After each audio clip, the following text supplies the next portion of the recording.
ଆଉ ଦିନକର କାହାଣୀ ଆଉ ଦିନକର କାହାଣୀ କ'ଣ ହେଇଛି ନା ଆମରି ପିଲାମାନେ ସବୁ ନଈରେ ଗାଧଉଥିଲେ।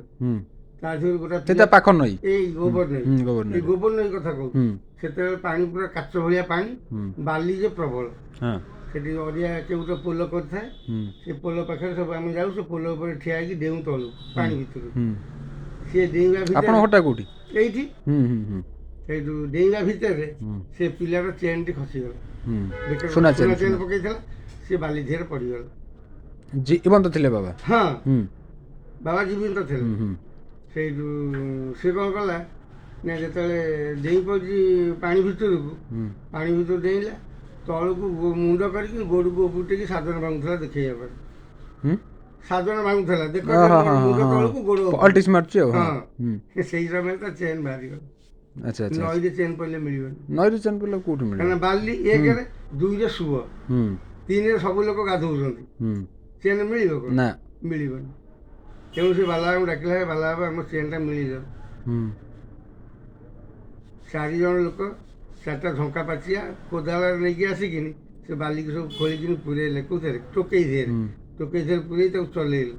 ଚଲେଇଲା ଚେନ୍ ଲାଗିଛି। ଆଚ୍ଛା ଆଚ୍ଛା। ସେ ଟୋକେଇ ଦେହରେ ବାଲି ପଳେଇଲା, ଚେନ୍ଟା ତ ଆଉ ଖସିବନି, ତା ହୁକ ଲାଗିଯାଇଛି। ଆଚ୍ଛା। ସେ ଟେକିଲା ବେଳକୁ ଚେନ୍ ଉଳୁଛି ତଳେ। ହେ ପ୍ରଭୁ। ସିଏ ଗୋଟା ଗଲା। ଏଇଠି ଆମର ତାର ମୁଦି ରଙ୍ଗ ପାଣି ହେଇଥାଏ, ରଙ୍ଗରେ ଯାଇଛି ଖେଳିବା ପାଇଁ, ଗାଧୋଇବା ପାଇଁ ଯାଇଛି ନଈ, ଗାଧଉଛି, ତା ମୁଦି ଖସି ଯାଇଛି ହାତରୁ। ସେ ବାଲାଙ୍କୁ ଡାକିଲେ, ସେତେବେଳେ ବାଲା ବାବା ସମାଧିସ୍ଥ ହେଇସାରିଲେଣି। ହଁ, ସେତେବେଳକୁ ହେଇସାରିଲେଣି। ଖୋଜି ଖୋଜି ଖୋଜି ଖୋଜି ନଈରେ ଥକିଗଲା, ଆଉ ମୁଦି ପାଇଲାନି। 3 ଦିନ ପରେ ସେଇ ଜାଗାରେ ସମସ୍ତେ ଗାଧେଇକି ଆସୁଛନ୍ତି, ମୁଁ ଯାଇଛି ଗାଧେଇ। ଏଇଟା ମୋ ଅନୁଭୂତି, ମୁଁ ନିଜେ ଦେଖିଛି।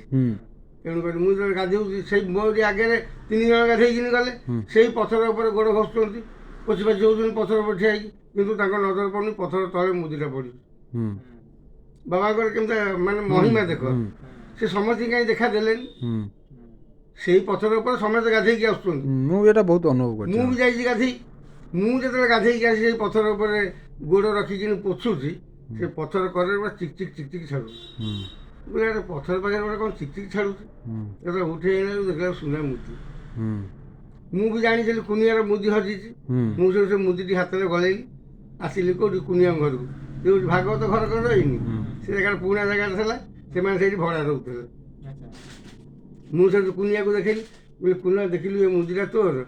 ନା ହଁ। ବୋଲେ ତୁ ପାଉନଥିଲୁ? ନା ମା ବାପା ଧରି ମୁଁ ପାଇଲିନି 3 ଦିନ ହେଲାଣି, ମୋ ମନ କମ ଦୁଃଖ, ମୁଁ ବାଲାଙ୍କୁ ଡାକିଛୁ, ପାଇଲେ ଭୋଗ କରିବି। ସାଙ୍ଗେ ସାଙ୍ଗେ ମୁଁ ଯେତେବେଳେ ମୁଦିଟି ଦେଇଥିଲି ତାକୁ, ସେ ସାଙ୍ଗେ ସାଙ୍ଗେ 200 ଟଙ୍କାର ନଡ଼ୁ ଭୋଗ କରି ସମସ୍ତଙ୍କୁ ବାଣ୍ଟିଲେ। ଆଉ କ'ଣ ସମାଧି ଯୋଉ ଦିଆଗଲା, 12ଟା ବା ଯୋଉ 5 ମିନିଟ୍ ଥିଲା, ବାବା କହିଲେ ମୋତେ ସମାଧି ଦେବ। ଏମିତି କ'ଣ ପାଇଁ ଏମିତି କହିଲେ? ସେ ତାଙ୍କର ସମୟ ଆସିଗଲା, ସେ ଚାଲିଯିବେ, ଆଉ ରହିବେନି କହିଲେ। ବାବା ହଜପର ସାଜିଛନ୍ତି। ଅର୍ଥ, ଆମେ ଯେଉଁ ନିଶ୍ୱାସ ନେଉଛୁ, ସେ ନିଶ୍ୱାସକୁ ସେ ଛାଡ଼ିଦେବେ, ପୁଣି ଯେତେବେଳେ ଇଚ୍ଛା କରିବେ ନିଶ୍ୱାସକୁ ନେଇ ଆସିବେ। ଆଚ୍ଛା ଆଚ୍ଛା ଆଚ୍ଛା। ନିଶ୍ୱାସ ଯେତେବେଳେ ଛାଡ଼ିବେ, ସେ ମୃତ ଅବସ୍ଥା ହେଇଯିବ, ଆଉ ତାଙ୍କ ଦେହରେ କିଛି ନଥିବ। ସେଇ ହିସାବରେ ଦିନେ କ'ଣ ହେଇଛି ନା, ବାବା ଯାଇଛନ୍ତି ନଈକି ଗାଧେଇ, ଗାଧୋଉ ଗାଧୋଉ ତାଙ୍କ ଗୋଡ଼ ଖସିଗଲା, ପାଣି ଭିତରେ ରହିଗଲା। ଶିକାସନ କରିକି ଆସନ କରିକି ବାବା ନିଶ୍ୱାସକୁ ଛାଡ଼ିଦେବେ। ପାଣି ଭିତରୁ ପବନଟା ସିନା ପଳେଇ ଆସିବ, ହେଲେ ପବନଟା କ'ଣ ପାଣି ଭିତରେ ପଶି ପାରିବ? ନା, କେବେ ପଶି ପାରିବନି। ସେଠୁ ବାବା ରହିଗଲେ ତା ଭିତରେ, 12 ବର୍ଷ ରହିଲେ। ଆଚ୍ଛା। କ'ଣ ସେ ନିଶ୍ୱାସ ବୁଲୁଛି ପଦାରେ, ଭିତରକୁ ପଶି ପାରୁନି। ଗୋଟେ କେଉଟ କ'ଣ କଲା ନା, ଜାଲ ପକେଇଲା। କହିଲା, ହେ ବାଲା ବାବା, ଆଉ ମୁଁ ଜାଲ ପକାଉଛି, ମୋ ଜାଲରେ ଗୋଟେ ବଡ଼ ମାଛ ଲାଗିବ, ତାହେଲେ ମୁଁ ତମ ପାଖରେ ଭୋଗ କରିବି। ସେ ଜାଲରେ ବାବା ନିଜେ ଆଇଲେ, ତା ସାଙ୍ଗରେ ମାଛ ବଡ଼ ବଡ଼ 2ଟା ଆଇଲା। ବାବାଙ୍କର କାମ କେମିତିଆ ଦେଖ। ତଳକୁ ଆଣିଲେ, ବାବାଙ୍କ ଧୀରେ ଶିଉଳି ଭର୍ତ୍ତି। ଲୋକ ସବୁ ଦେଖିଲେ, କହିଲେ ଇଏ ତ ବାଲା ବାବା। ସବୁ ସାଙ୍ଗେ ସାଙ୍ଗେ କ'ଣ କଲେ ନା, ତାଙ୍କୁ ଗୋଡ଼ ଫୋଡ଼ ସବୁ ଖୋଲି ସବୁ ଘଷା ମଜା କରି ସାଙ୍ଗେ ସାଙ୍ଗେ କ'ଣ କଲେ ନା, ନିଆଁ ଲଗେଇ ବାବାଙ୍କୁ ସେକିଲେ। ସେକି ସେ ଯେଉଁ ପବନଟା ବୁଲୁଥିଲା, ବାବାଙ୍କ ଦେହରେ ପଶିଗଲା। ବାବା ଉଠିଲେ, ଆଉ ପୁଣି ଚାଲିଲେ ଆଉ। ନା ଉଠିଲେ, କହିଲେ ଆରେ ମୁଁ ଏତେ ସମୟ କ'ଣ ଶୋଇପଡ଼ିଲି? ନା ନା ବାବା, ଆପଣ ଶୋଇପଡ଼ିଥିଲେ, ଆଉ କିନ୍ତୁ ବାବାଙ୍କୁ ଲୋକ ଜଣେଇଲେନି ଯେ ଆପଣ ଏମିତି ପାଣି ଭିତରେ ପଶି ଯାଇଛନ୍ତି ବୋଲି। କିନ୍ତୁ ବାବା କହିଲେ ଯେ ମୁଁ ଗାଧୋଉଥିଲି, ମୋ ଗୋଡ଼ ଖସିଗଲା। ମୁଁ ସେତିକି ଜାଣିଛି, ଆଉ କିଛି ଜାଣିନି। ଏପଟରେ କ'ଣ ହେଇଛି ନା କେମିତି ଅଲୌକିକ ଶକ୍ତି ଦେଖ ବାବାଙ୍କର। ପୁରା ଉଠା ଚୁଲି ଅଛି, ଉଠା ଚୁଲିରେ ଭାତ ଦୁଇଟା ବସେଇଛନ୍ତି, ଚାଉଳ ଗଣ୍ଡାଏ ପକେଇଛନ୍ତି, ହୁଁ ତା ଦେହରେ ଆଳୁ ଦୁଇଟା ପଡ଼ିଛି, ହୁଁ ସେ ଚୁଲି ଘୋରା ହେଇଛି, ହୁଁ ମାନେ ଯେଉଁ ହାଣ୍ଡିଟା ଘୋରା ହେଇଛି, ମାଟି ହାଣ୍ଡି। ବାବା ଲଗେଇ ଦେଇ ଯାଇଛନ୍ତି ଗାଧେଇ, ସେ ଚୁଲି ସେମିତି ଜଳୁଛି। ଆଚ୍ଛା 12 ବର୍ଷ ହେଇଗଲାଣି ଏ ପ୍ରଭୁ ସେ ଚୁଲି ଜଳୁଛି, ଭାତ ହେଇନି କି ମାନେ ଚୁଲି ନିଭିନି। ହୁଁ ସେ ବାବାଙ୍କ ଟୁଙ୍ଗିରେ ଜଳୁଛି, ତାକୁ କାହିଁ କିଏ ଦେଖିବ? ହୁଁ ଯେଉଁଠି ବାବା ରୁହନ୍ତି ସେଇଠି ଚାଳ ଛପର ଘର ତ, ସେ ତା ଦେହରେ ରଖିଦେଇଛନ୍ତି, ହୁଁ ସେ ଜଳୁଛି। ଆଚ୍ଛା ତେବେ ବାବା ଆସିଲେ, କହିଲେ ଆରେ ହେ ଅମକେଇ, ମୁଁ ସେ ଭାତ ବସେଇଥିଲି ଦେଖିବୁ ଜାଣି ଅଛି କି ନାହିଁ, ପୋଡ଼ିଗଲାଣି କ'ଣ କଲାଣି। ଦେଖିଲା ବେଳକୁ ଭାତ ଫୁଟୁଛି, ଆଳୁ ତା ଦେହରେ ପଡ଼ିଛି, ଭାତ ହେଇଯାଇଛି। ହୁଁ ଆଚ୍ଛା ଆଚ୍ଛା ସେଇ ପ୍ରସାଦ ବାହାରିଲା ଏଡ଼ିକିଟି ହାଣ୍ଡିରୁ, ସେଠି ଯେତେ ଲୋକ ଥିଲେ ସମସ୍ତେ ଖାଇଲେ, ହେଇଗଲା ଆଉ ସରିଗଲା। ବାବା ଯେତେବେଳେ ସମାଧି ନେଲେ, କହିଲେ 12ଟା ବାଜିବାକୁ 5 ମିନିଟ୍ ଥାଉ ମୋତେ ସମାଧି ଦେବ। ତା ପୂର୍ବରୁ କାତ ଫାତ ଖୋଳା ହେଲା, ହରିବୋଲ ହୁଳହୁଳି ରୋଷେଇବାସ ଚାଲିଛି। ହୁଁ ଠିକ୍ 12ଟା ଯେତେବେଳେ ବାଜିଲା, ବାବାଙ୍କୁ ସମାଧି ଦିଆଗଲା। ହୁଁ ଗୋଟେ ବଡ଼ କୁଣ୍ଡ ମାଟି ନନ୍ଦିଆ, ଆଚ୍ଛା ତା ଭିତରେ ବାବାଙ୍କୁ ପୁରେଇ ଦେଲେ, ତାପରେ ଅଙ୍ଗାର, ଲୁଣ, ସୋରିଷ ତେଲ ସବୁ ତା ଭିତରେ ଦିଆହେଲା। ମାନେ ବାବା ନିଜେ କହିଲେ ମୁଁ ସମାଧି ନେବି। ବାବା କହିଲେ ଏଇ ଜିନିଷ ସବୁ ଆଣ, ହୁଁ ତେଣୁ ସବୁ ଜିନିଷ ସବୁ ଆସିଗଲା। ସେ ବାବା ସବୁ ବସିଲେ ତା ଭିତରେ।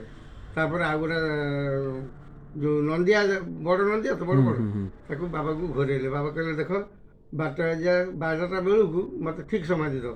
ହୁଁ ଠିକ୍ ଯେମିତି 12ଟା ବାଜିଲା, ଆଉ ଗୋଟେ ନନ୍ଦିଆ ବାବାଙ୍କ ଉପରେ ଘୋଡ଼େଇ ଦିଆଗଲା। ହୁଁ ବାବା ବସୁଛନ୍ତି ଯୋଗ ଧ୍ୟାନ, ହୁଁ ସମାଧି ହେଇଗଲେ ବାବା। ହୁଁ ସେଇ ଯେତେବେଳେ 12ଟା ବେଳେ ସମାଧି ନିଆଗଲା, 12:30 ଗୋଟାଏ ବେଳକୁ ଗୋଟେ ଲୋକ କଂସାର ଆଡ଼ୁ ଆସୁଛି, ହୁଁ ଗୋଟେ ସ୍ତ୍ରୀ ଲୋକ ହୁଁ ଭୋଗ କରିବେ ବୋଲିକି ନେଇକି ଆସୁଛି ହୁଁ ବାଲାଙ୍କ ପାଖରେ। ବାଲାବା କ'ଣ କରୁଥିଲେ, ଏଠୁ ଯାଉଛନ୍ତି, ସେ କଂସାର ପାଖରେ ତାକୁ ଭେଟିଲେ। ହୁଁ କହିଲେ ଆରେ ତମେ କୁଆଡ଼େ ଯାଉଛ? ନା ବାବା ମୁଁ ବା ତମ ପାଖକୁ ଯାଉଛି।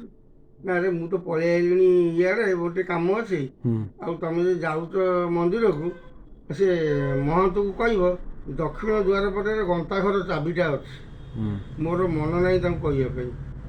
ସେ କାଳେ କ'ଣ ଦରକାର ହେବ, ତାକୁ ଯାଇକି ଟିକେ କହିବ। ହୁଁ ସେ ଗନ୍ତାଘର ଚାବି ଦକ୍ଷିଣ ଦୁଆର ମୁହଁରେ ଟଙ୍ଗା ହେଇଛି, ଦକ୍ଷିଣ ପଟୁ। ସେ ଲୋକ ଯେତେବେଳେ ଆସିକି ପହଞ୍ଚେ, ସ୍ତ୍ରୀ ଲୋକ ଦେଖିଲା ଲୋକ ଏତେ କଥା ହେଇଛନ୍ତି। ହୁଁ ଇରେ କ'ଣ ଘଟଣା? ନା ବାବା ସମାଧି ଦିଆଯାଇଛି। ହୁଁ ନା ତମ ମୁଣ୍ଡ ସବୁ କାମ କରୁନି? ମୁଁ ଦେଖିକି କ'ଣ? ଆଇଲି।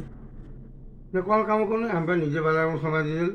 ନା ମୁଁ ବା ଦେଖି ଆଇଲି କଂସାର ଗୋଡ଼ାଲେ ବାଲା ବା ଠିଆ ହେଇଥାନ୍ତି, ମୋତେ ବା କହିଲେ ଗନ୍ତାଘର ଚାବି ଦକ୍ଷିଣ ଦିଗକୁ ଟଙ୍ଗା ହେଇଛି, ମହନ୍ତକୁ କହିବ ସେଠୁ ନେବ। ହୁଁ ତମେ ଯାଅ ଦେଖିବ ଦକ୍ଷିଣ ଦିଗରେ ଚାବି ଅଛି କି ନାହିଁ। ହୁଁ ସେଠୁ ସମସ୍ତେ ଦୌଡ଼ି ଗଲେ ଆଉ। ଅଛି ତା ଭିତରୁ ଗଲା ଚାବି ଟଙ୍ଗା ହେଇଛି ଦକ୍ଷିଣ ଦିଗରେ। ସେ ମହିମା ଆଉ କହିଲେ ବାଲା ବାବା, ପ୍ରକୃତରେ ତମେ ହେଉଛ ଧନ୍ୟ। ତମେ ଏଠି ସମାଧି ନେଲ, ମୋତେ ସେଠି ଦେଖେଇଲ, ମୁଁ ଆଇଛି ଭୋଗ କରିବା ପାଇଁ ତମ ପାଖକୁ। ହୁଁ ହୁଁ ପ୍ରଭୁ କେମିତି ଯୁଗେ ଯୁଗେ ତମ କୀର୍ତ୍ତି ଚାଲିଥାଉ। ଗୋଟେ ଲୋକ ଯିଏ ତମକୁ ଡାକିବ, ତାର କେବେ ମନୋବାଞ୍ଛା ପୂରଣ ନ ହେବ ବୋଲି କଥା ନାହିଁ।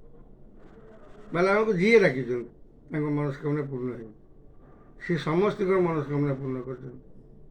ହୁଁ ସିଦ୍ଧ ବାଲା ବାବା ସେ, ହୁଁ ଆଉ ସିଦ୍ଧ ବଳଦେବ, ହୁଁ ଏଇ ଦୁଇ ଜଣ ନାଁରେ ସିଦ୍ଧ ନାଗୁଛି। ଆଉ କାହା ନାଁରେ ସିଦ୍ଧ ଅଛି? ନାଇଁ ନାଇଁ ସେଇ ବାଲା ବାବା ହିଁ ଧରି ସିଦ୍ଧ ଅରିଚାଣି। ସିଦ୍ଧ ମଚିଆଣି, ହଁ ସେ ଅଛନ୍ତି ସେଠି। ହୁଁ ଏଇଭଳିଆ ବାଲା ଆମକୁ କେତେ